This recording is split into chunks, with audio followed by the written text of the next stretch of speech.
What did I get wrong? Well, let's see. I'm going to go through matchups and my keys to victory. We'll talk about it real quick. Winfield versus Jordan Love. I think they did a really good job of pressuring him. You see, especially at the end of the game or the start of the second half.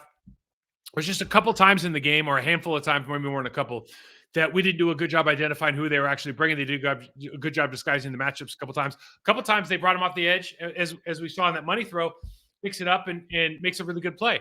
So, you know, you're not going to be perfect on that. The better you get at picking it up, then your quarterback rating goes way up and people stop pressuring you, or you beg them to.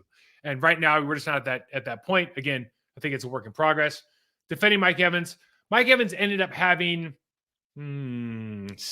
four catches for 57 yards. So you could say, yeah, you did a good job with Mike Evans, but at what cost? At what cost did you do well? Because Baker was a perfect today, and a lot of these throws are pretty easy. And I think at this point, it's fair to say that the Bucs have figured out how to at least build a game plan or a menu around teams that are going to try to double Mike Evans. Interior D line versus the Tampa O line. Look, we had a handful of sacks. They did just okay in the run game. I think they were under 4 yards a carry, but I don't know that I like a lot of the run stunts. It's just hard anytime you throw for that many yards. I just when you watch this game, I think I'd call it a wash. Like, to be fair, I think maybe you can see the interior line won versus that offensive line. But the truth is, they were getting rid of the ball so fast, it was just not going to happen. Keys to victory: pre-snap recognition. We talk about identify, communicate, and execute. I think a lot of work in progress, right? We still got to work on. We talked about footwork, certainly. There was a couple times that we saw, at least once, where there was some miscommunication as far as the routes that were supposed to be run. And then, we get opportunities in the screen game and things like that on the toss sweeps. And it's like the linemen have to do their job as well. Like, you got to pick up guys, you got to be able to make plays, make blocks. Number two, attack the line of scrimmage. We talked about the rushing game for Tampa Bay getting back on track. We wanted to make this a one-dimensional game. Well, we did that, and Baker completely blew it up. And again, I can't stress how important it is that when you let a guy like Baker throw on time, he's going to be accurate. And when you make him, fourth progression, fifth progression, when you make him, start kind of wheeling and dealing, is when you get the Baker version that we want. Like, he's come up here multiple times and lost for a reason. Yesterday, he was perfect or darn near it, 22 for 28 for 381 and 4. And then win the early downs offensively. You saw early in the game how good it felt when Aaron Jones got that ball. You get two tight ends have good, key blocks, and they runs for 20.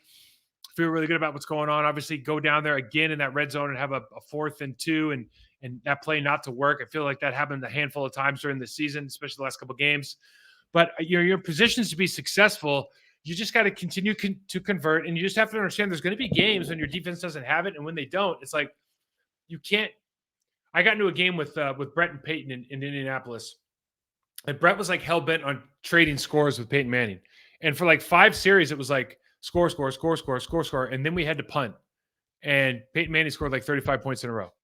And the problem is, like, sometimes when your defense isn't going to have it, you feel this pressure to perform, and that's why maybe you see some of the mistakes, some of the pre-snap stuff, some of the route stuff. So, I would say that, like, you're not down on the offense by any means. And again, this is a game plan. From a game plan standpoint, you feel good about everything they did. I think they could have done a much better job late in the game with a pre-snap identification of the pressure.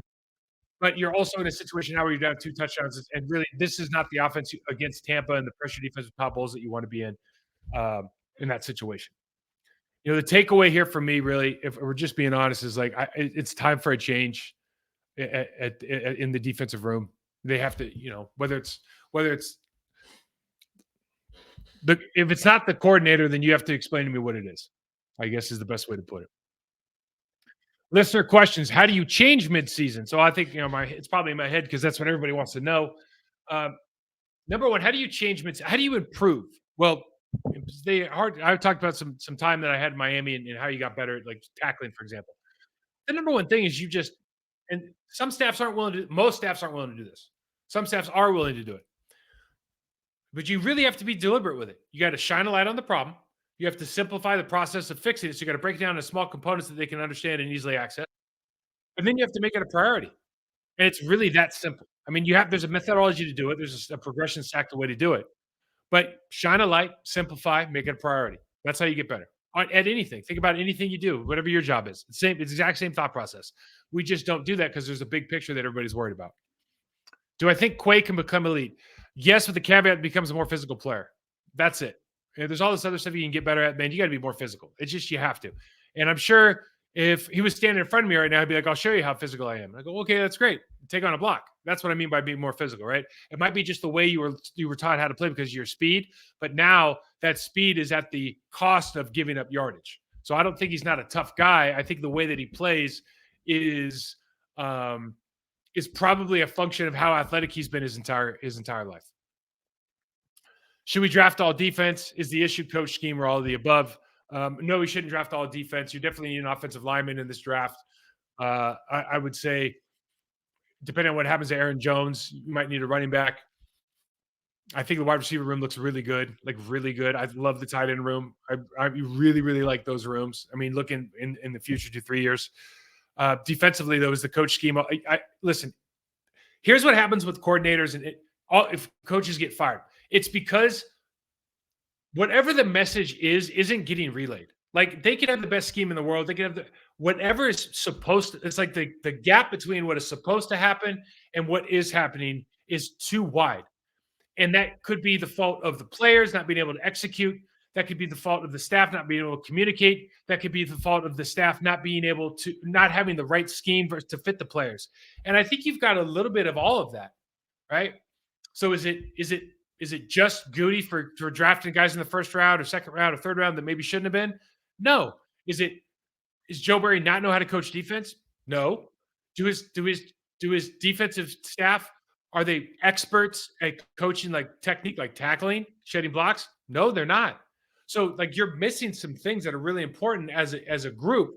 And it's like you got to get everybody together in the same room and go, we need to fix this instead of just talking about it. What actionable items are we going to do to change? They're not doing that right now. If they don't do that, they're not going to get any better. They might get better against some bad teams here, but as you look at the totality of the season, if the Packers aren't successful down the stretch here and they give up a 200-yard rusher and a perfect passer rating the next 2 weeks in a row, you got to at least look at the fact that we could have done better. Key areas of improvement for offense, easy for me. Run game blocking's got to be so much better, particularly offensive line. Quarterback footwork's got to be a lot better, and then the line of scrimmage adjustments. And I think that's a function of like what Coach LaFleur is going to allow this group as they age, right? As they get more experience. So not age, but more experience. So what Jordan Love and the offensive line, what Josh Myers in the offensive line, what Jordan Love in the receiving group is able to do as far as adjustments to the line of scrimmage. You saw like an easy one was if you're not going to pick up Levante David, you got to be able to run like Aaron Jones has to be a one-step slant or a one-step in. You can't be 3 steps because you don't have time to throw the ball. How hard is it to interview a D coordinator? Dude, let me tell you something. When you find – this is a great question. When you get into these things, the level of old boys club, the level of hire your buddy – I'm not talking about the Packers at all. I'm just talking about the National Football League. The nepotism, it is rampant and is ridiculous. But the other thing is, and I don't know about this – I don't think this is true for this group, but the amount of people that get hired because they're good at software – and they don't know that much about football, like in other words, they're not threatening the elder statesman in the room, is absurd in some buildings. And so when you say how hard is it to hire, well, listen, everything sounds good. If I bring my folder of like how I'm going to teach something or how I'm going to install something, and you just go, oh, I've seen that I was with this guy and he was good, or I was with this guy and he was, or I was at another place and I wasn't good, but I didn't have personnel and you guys have it. Like it all sounds good. But what I'm always interested in is like, I need you to tell me exactly how okay, give me this player. How are you going to make him better? And I'm talking about specifics. And have you put the thought into, let's take Quay next year. Quay, how are you going to make Quay better? You watch the tape. What's he not good at? What are you going to help him with? How are you going to do it? Who's going to be doing that? How much time are you going to spend? Like, if you don't have a plan for the guys that matter on this defense that are difference makers, bro, I'm not talking to you, right? Because I've heard enough, right? I got a way to do. Oh no, I have a system. It does. Okay, I want to know how you're going to make my players better. That's what I want to know. All the systems, all the scheme stuff. Like, hey, there's so many guys that can play Madden. How are you going to make players better? And I don't know how good of a job they do asking that question. Or maybe they assume they're going to bring in guys that do that job. I don't know. What can be salvaged from firing the staff midseason? Great question. I think you do a couple things. You shock the system, so you shock the coaches, you shock the players. We really screwed up. We got to play better. You're going to get a bump in performance because of that, no matter who you bring in, because they're going to pay attention to you because they feel responsible for that man losing his job.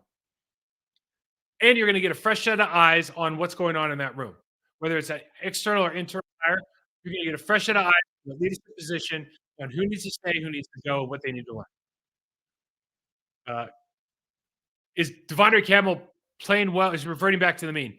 I think he had a really one standout year. He was not a journeyman, but he was a solid player in Atlanta. He became a first team All Pro here 2 years ago. He got injured. I think this is what he is. I don't think it's good or bad. I think that's what he is. And then the John Runyon Jr. Weekly question: who should play? Sean Runyon played more this week. I don't know that there was a boost in performance. Listen, guys, we'll come out with a preview on Thursday. Thanks for watching. Hit the subscribe button on the Process to Perform channel, all that stuff. Find me at MikeWall68. Thanks for your questions, and we'll talk to you next time.